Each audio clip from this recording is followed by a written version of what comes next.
डहर की पुलिस वॾी कार्रवाई करे चोरी थियल 18 मोटरसाइकिलूं हथ करे मालिकनि हवाले कयूं। डीएपी ओबाड़ो इज़हार लाहौरी ऐं एसएचओ डहर की सरदार चांडेर डहर की थाणे ते प्रेस कॉन्फ्रेंस कंदे ॿुधायो त डहर की मां चाबी चोरनि हथां मुख़्तलिफ़ इलाइक़नि मां चोरी थियल 18 मोटरसाइकिलूं हथ कयूं वियूं आहिनि। पुलिस कार्रवाई में 3 मोटरसाइकिल चोर फरीद चाचड़, मिठू शहर ऐं वकार खे गिरफ़्तार कयो आहे। इन मौक़े ते सभई मोटरसाइकिलूं चाबियुनि समेत मालिकनि जे हवाले कयूं वियूं आहिनि। शहरनि पुलिस जी बहितरीन कारकर्दगी ते डीएसपी ऐं एसएचओ खे गुलनि जा हार पिणु पाराया। जामशोरो फ्लाई ओवरहेड ब्रिज हेठां थियल कब्ज़नि जो डीसी जामशोरे नोटिस वरितो। डीसी जामशोरे रिटायर कैप्टन फरीदुद्दीन मुस्तफ़ा जी हिदायतुनि ते मुख़्तियारगार कोठड़ी अबूबकर सदारे पंहिंजी टीम ऐं एनक्रोचमेंट अमले ऐं मशीनरी समेत कब्ज़े वारे हंधि पहुची कार्रवाई शुरू कई त कब्ज़ा माफ़िया ऐं बासरनि पाण संदन कम में रुकावट विधी वई, जंहिं बाद मुख़्तियारगार पारां खेनि 3 ॾींहंनि जी मोहलत ॾिनी वई त कब्ज़ा ख़ाली कया वञनि, ॿी सूरत में संदन ख़िलाफ़ का सख़्त कार्रवाई कई वेंदी। इन मौक़े ते मुख़्तियारगार कोठड़ी अबूबकर सदायो सहाफ़ियुनि सां ॻाल्हाईंदे ॿुधायो त मुल्क में कोरोना वायरस सबबि इंसानी जानियूं ख़तरे हेठि आहिनि। वबा खां बचाव लाइ सफ़ाई सुथराई बि अहम मसइलो आहे। कब्ज़ा हटाइण ऐं सफ़ाई सुथराई जो निज़ाम बहितर करण लाइ कार्रवाई कई पई वञे। शहदादकोट भरिसां मासूम नींगरी ऐं नौजवान पाणी में ॿुॾी फोत थी विया। ॻोठी मोहम्बख्श जमाली में 6 वरनि जी मासूम नींगरी सुमेरा धीअ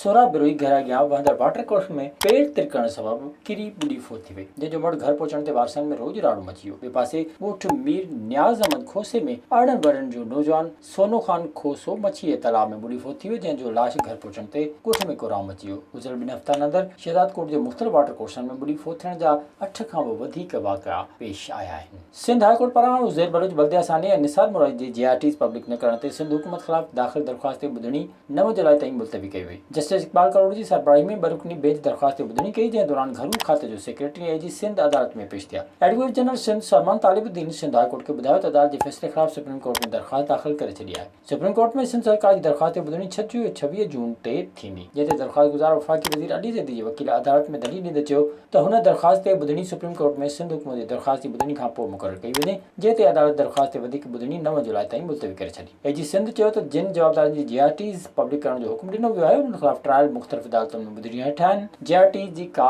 क़ानूनी हैसियत नाहे। विज़िट कयो अवामी आवाज़ मीडिया ग्रुप जी वेबसाइट awamiawaz.pk।